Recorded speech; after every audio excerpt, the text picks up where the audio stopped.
હવે મારી વાત શરૂ કરું. મને શિક્ષકોના સન્માનના કોઈ વિચારો કેમ આવે છે ખબર પડતી નથી, પણ એટલા માટે આવે છે કે મારા દાદા શિક્ષક હતા. મારા દાદાનું નામ દયાલાલ મણિલાલ જોશી, અને હું મગરવાડા ગામથી આવું, માણીભદ્ર વીરના યાત્રાધામથી આવું છું. એટલે મારા દાદાએ મને એકડો ગુંટાયેલો. હવે પ્રાથમિક શિક્ષકે મને એકડો ગુંટાયો એટલે મને શિક્ષક પ્રત્યે ખૂબ જ મમત્વ છે. અને મારા બાપુજી તમે જોયા હશે, યુવાનને પણ શરમાવે,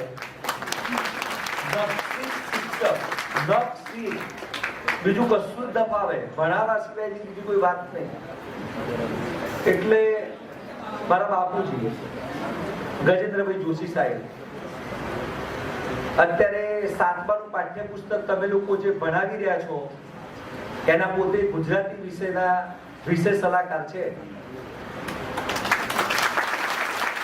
અને આવતા વર્ષે 8મા ધોરણમાં જે પુસ્તક પ્રગટ થવાનું છે, પ્રકાશિત આવતા વર્ષે જૂન 2025માં, એના પણ અત્યારે વિષય સલાહકાર છે પ્રહલાદભાઈ ચૌધરી, એમના સાથે લેખક છે.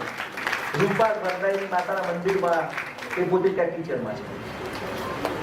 એટલે આ રીતે આખું બધું અમારી યાત્રા, શૈક્ષિક યાત્રા, ઘરમાં પરિવારમાં 100 થી વધારે પુસ્તકો પ્રસિદ્ધ થયા છે મારા ઘરમાંથી.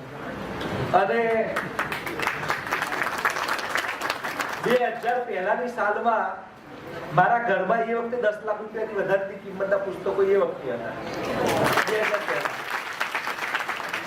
અને પુસ્તકો મારા ઘરે લખાતા. એટલે હું ચાલતો હતો ગુજરાતીમાં ભૂલ કાઢું, પેલું આપણા જિલ્લામાં ભૂલ છે તો જને એકમાં દીર્ઘઈ કરીને એકમાં રસવઈ કરી, રસવઈ સાચી, દીર્ઘઈ ખોટી. ખ્યાલ આવ્યો? ખ્યાલ આવે છે વાતનો? એટલે આવું અમારું કામકાજ છે. એટલે આ અમારો પહેલો કાર્યક્રમ નથી. મારો આવો શિક્ષક સન્માનનો બધાને ખબર હશે કે મહેસાણા જિલ્લાના નાયબ જિલ્લા પ્રાથમિક શિક્ષણાધિકારી તરીકે મારી 700 સ્કૂલની વિઝિટ છે. કેટલી સ્કૂલની? 700. અને હું તમને એ વાત કહી શકું કે કોઈ પણ ઓફિસર મારો રેકોર્ડ તોડી શકે એવી શક્યતા નથી. ત્યારે કોઈએ એટલી બધી મુલાકાત લીધી નહીં હોય. હું જયારે નાયબ ડીપી મહેસાણા હતો ત્યારે રોજની લગભગ એવરેજ 4-5 સ્કૂલની મુલાકાત હું લેતો અને પછી હું ઓફિસ જતો. અને મીટિંગ કેવી રીતે લેતો એ તમને કહી દઉં. હું ત્યાં સ્કૂલમાં જાઉં એટલે શાળાના આચાર્યને બેસાડું અને બધા સ્ટાફને બેસાડું. અને વિઝિટ બુકમાં હું શું લખું, તમને બધાને મહેસાણા જિલ્લાવાળાને ખબર હશે કે વિઝિટ બુકમાં હું એ લખું કે હવે તમારે શું કરવાનું છે. જો કે મારો રેકોર્ડ મનુભાઈ ચોકસી સાહેબે તોડેલો છે પાછો, પણ એ પદાધિકારી છે. એમને મહેસાણા જિલ્લાની તમામ શાળાઓની મુલાકાત લીધી છે. કેટલી? 750. એટલે મારો રેકોર્ડ મનુદાને તોડેલો છે. એ પોતે ચેરમેન હતા, શિક્ષણ સમિતિના ચેરમેન હતા. તમે વિચાર કરો. એટલે અમારી કેમિસ્ટ્રી એટલે જ આમાં છે, કારણ કે એ પણ અત્યારે શૈક્ષણિક કામ કરી રહ્યા છે, શૈક્ષણિક અને સામાજિક. હું પણ આ કામ કરી રહ્યો છું. અને એટલા માટે મનુદાદા અમારા દરેક કાર્યક્રમમાં અમે એમને મહેમાન તરીકે બોલાવીએ છીએ. આપણે બધા ચોપડા પણ એમને દાનમાં આપ્યા. મનુદાદાએ હમણાં વૃક્ષારોપણ માટે 60 લાખ રૂપિયાનું દાન આપ્યું છે. અને તમે મહેસાણાથી ઊંઝા જાઓ એટલે રસ્તામાં જે બ્લીસ વોટર પાર્ક આવે છે એના માલિક છે. પાછોડ ગામ કેળવણી મંડળના પ્રમુખ છે. પાછોડ ગામનું જે કેળવણી મંડળ છે મહેસાણા પાસે, એના પોતે પ્રમુખ છે. મનુભાઈ ચોકસીના નામે જાણીતા છે. ઓકે. નરેશભાઈ દવેની વાત બધી ખબર પડી ગયા. બ્રહ્મ સમાજ સેવા ટ્રસ્ટો પણ આવા સારા કામ કરે છે. અને શિક્ષકોના સન્માનનો એમનો બીજો કાર્યક્રમ છે. એના પહેલા એમને એસએનપી હોટલમાં મહેસાણા જિલ્લાના 175 શિક્ષકોને બોલાવીને સન્માનિત કર્યા છે નરેશભાઈ દવે સાહેબે. હવે બીજું કે આપણા બાબુ દાદા, તો બાબુ દાદા પોતે 75 વર્ષના છે. અમૃત મહોત્સવ એમનો ઉજવાઈ રહ્યો છે અત્યારે. અને દાદાએ 108 અંબાજીના હવન બાબુપુરા ગામમાં કર્યા છે. એમનો વારસો આદરણીય ધર્મેશભાઈ પટેલ સાહેબ જાળવી રહ્યા છે. હવે આ ધર્મેશભાઈ પટેલ જે છે ને, એ મેનેજમેન્ટ એમનું સારું છે, મેનેજમેન્ટ ગુરુ કહેવાય. એમણે પોતે ગુજરાતને 7,000 ડોક્ટર આપ્યા છે. કેટલા? એ પોતે કેમિસ્ટ્રી ટીચર હતા અને પછી એમને આ સ્કૂલના સંચાલક બન્યા. પણ એ સ્કૂલના સંચાલક બન્યા એ પૂર્વે શિક્ષક તરીકે એમને 7,000 ડોક્ટર સમાજને આપ્યા છે. આ પ્રકારનું કામ ધર્મેશભાઈનું છે. આ આખું યુનિટ એમનું છે. બાલ મંદિરથી 12મા ધોરણ સુધીનું આ યુનિટ છે. ઇંગ્લિશ મીડિયમ ને ગુજરાતી મીડિયમ બધું ચાલે છે. 1700 વિદ્યાર્થીઓ અહીંયા અભ્યાસ કરે છે. 450 વિદ્યાર્થીઓ આવા નામે રાખીશું ટકા ફોટો પાડે છે. 450 વિદ્યાર્થીઓ બોયઝ હોસ્ટેલમાં, 300 વિદ્યાર્થીનીઓ ગર્લ્સ હોસ્ટેલમાં રહે છે. એટલે તમારે કોઈને દાખલા તરીકે ગાંધીનગરમાં વિદ્યાર્થીઓને ભણાવવા હોય તો એક આ કેમ્પસ છે. આપણી 12 સ્ટોલ પણ લાગ્યા હતા. તમને ખબર હશે, સંસ્કૃત ભારતીનો સ્ટોલ હતો. તમને ખબર છે સંસ્કૃત ગૌરવ પરીક્ષા લેવાય છે. આપણે આજે પ્રતિજ્ઞા લઈ લો કે આપણી સ્કૂલમાં સંસ્કૃત ગૌરવ પરીક્ષા તો લેવાવી જ જોઈએ, કારણ કે સંસ્કૃત બધી ભાષાઓની જનની છે અને એટલા માટે આપણે એના માટે જેટલું થઈ શકે એટલું કરવું પડશે. જો તમારી ભાષા સંસ્કૃતમાં તમે પારંગત થઈ જાઓ ને તો ઓટોમેટિક તમને બધી ભાષાઓ આવડવા માંડે અને બીજી બધી ભાષાઓ તમારી માસ્ટરી થઈ જાય. પેલા જે એન્કર બેઠા હતા દીપક જોશી, 4 ભાષાઓ પર જબરજસ્ત કમાન્ડ છે એમનો: ગુજરાતી, હિન્દી, અંગ્રેજી અને સંસ્કૃત. હું પ્લેટફોર્મ કોઈ પણ વ્યક્તિને આપું તો એનામાં કંઈક નૂર હોય તો જ આપું, કે હું મને પ્લેટફોર્મ નહીં આપું. મારા સ્વભાવમાં જ નહીં, મને ગમે જ નહીં. પણ અહીંયા દાખલા હું જે લોકોને બોલાયા છે, મારી ચાર્જીમાંથી ચડાવીને આવ્યા છે, એ લોકો અહીંયા સંયોજકમાં હશે, એ લોકો જ હશે. ખ્યાલ આવે છે? આવનારા દિવસોમાં અમે ગુજરાતમાં આ કાર્યક્રમ લઈને આવી રહ્યા છીએ. જો અમે ગુજરાતમાં કાર્યક્રમ લઈને આવ્યા છીએ તો મતલબ સંયોજકમાં અમારે તમારામાંથી જરૂર પડશે. જે ડિજિટલ હશે એ અમને બહુ ગમે છે, જે ટેકનો સેવી માણસો હશે એમને ગમે છે. કેમ? અમે કોઈ જ મીટિંગ કર્યા સિવાય કાર્યક્રમ કર્યો. અમે ગઈકાલે મળ્યા અહીંયા, બાકી અમે ક્યાં મળ્યા? શાના ઉપર મળ્યા? આખો કાર્યક્રમ અમે આના ઉપર ઉભો કર્યો.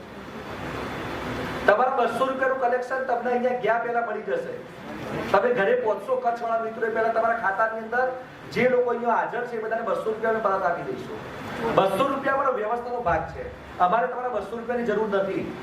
ખ્યાલ આવ્યો? અને જે લોકો 200 રૂપિયા નહીં ભર્યા હોય તો અમે લોકો એમને સમાવેશ નથી કર્યો. કેટલાય લોકો આજે આમંત્રિત છે પણ એમને કીધું સાહેબ લિંક ભરતા નથી ફાવતી, તો મેં એમને કીધું 2 હાથ જોડીને કહું છું, લિંક ભરતા શીખી જજો. કે આવનારો કાર્યક્રમ મારો લિંક ઓરિએન્ટેડ જ હશે. ખ્યાલ આવે છે બધાને? તો આ રીતે મિત્રો આપણે એટલું કામ કરી રહ્યા છીએ. પેલી બાજુ ગોરધન દાદા બેઠા છે, બહુ સેવાભાવી છે, એ પણ 75 વર્ષના છે. પેલી બાજુ ઈશ્વર દાદા છે, એ પણ સેવાભાવી છે. અને મારા બધા કાર્યક્રમો આવા જ હોય છે. હું એક દિવસ મારા વાઈફ સાથે ચાલો હરિદ્વાર જતો હતો તો મેં ગ્રુપની અંદર મેસેજ કર્યો હું હરિદ્વાર જાઉં છું. તો મહેસાણા જિલ્લાના 104 શિક્ષકો કે અમે પણ હરિદ્વાર આવીએ છીએ. પછી મેં કીધું 10 જાન્યુઆરીથી 18 જાન્યુઆરી 17 જાન્યુઆરીનો કાર્યક્રમ હતો, કીધું આ સીએલ મૂકવી પડશે. બધા મૂકીને આવ્યા હતા. ખ્યાલ આવે તમને? પણ મારું બધું આ પ્રકારનું બધું કામકાજ છે. અને તમને બધા આશ્ચર્ય થશે એ પ્રવાસમાં કેટલા રૂપિયા કરાયો તો ખબર તમને? કેટલા રૂપિયા કહો? 4,500 રૂપિયામાં. અને એમાં ટિકિટના પૈસા 2200 થાય તો બાકીનો ખર્ચો કેટલા રૂપિયા થયો? માત્ર 2300 રૂપિયાનો. તો હું 5.5 લાખ રૂપિયાનો સ્પોન્સર લાવ્યો હતો એ કાર્યક્રમમાં. મારાથી બોલાય કે 4500 રૂપિયા લેવાના, મને ખબર નહીં કેટલા થશે. થયો ખર્ચો 10,000 ઉપર. પણ પછી અમે 4500 પછી કોઈની પાસે દાદા પૈસા લીધા? આપણે ઈશ્વર દાદા પૈસા લીધા? ના લીધા. કેમ? અમે દાતા ઉભો કરી દીધો. અને લોકો આપણા નામ પર આપે કે આપણે કોઈની પાસેથી 8 આના લેતા નથી, એટલે આપણે દાદાગીરીથી કહી શકીએ છીએ. આપણે નંબર કેમ આપીએ છીએ દાદાગીરીથી? લોકો નંબર નહીં આપતા ઓફિસરો. હું નંબર આપું છું, લખો લે મારો નંબર 9429888988 લખી દો, બહુ કામ આવશે. જ્યારે તમે માર્કશીટમાં નામ ને જન્મ તારીખના સુધારા કરવા હશે ને ત્યારે તમને આ ભાઈ યાદ આવશે. પાસપોર્ટ લાઈનો ઉભા છો ને ત્યારે યાદ આવશે. અને 20 દિવસનો સુધારો તમારા લોકોને 30 મિનિટમાં થઈ જશે. જો કાગળ પૂરતા હશે તો એમાં પછી કોઈ એક્સક્યુઝ નહીં ચાલે. ખ્યાલ આવે તમને? હોવો જોઈએ. આ સમજો તમે ના મારો નંબર ત્યારનો માર્કેટમાં છે. તમે આદર્શ શિક્ષક છો, તમે નંબર હોવો જોઈએ ખરેખર.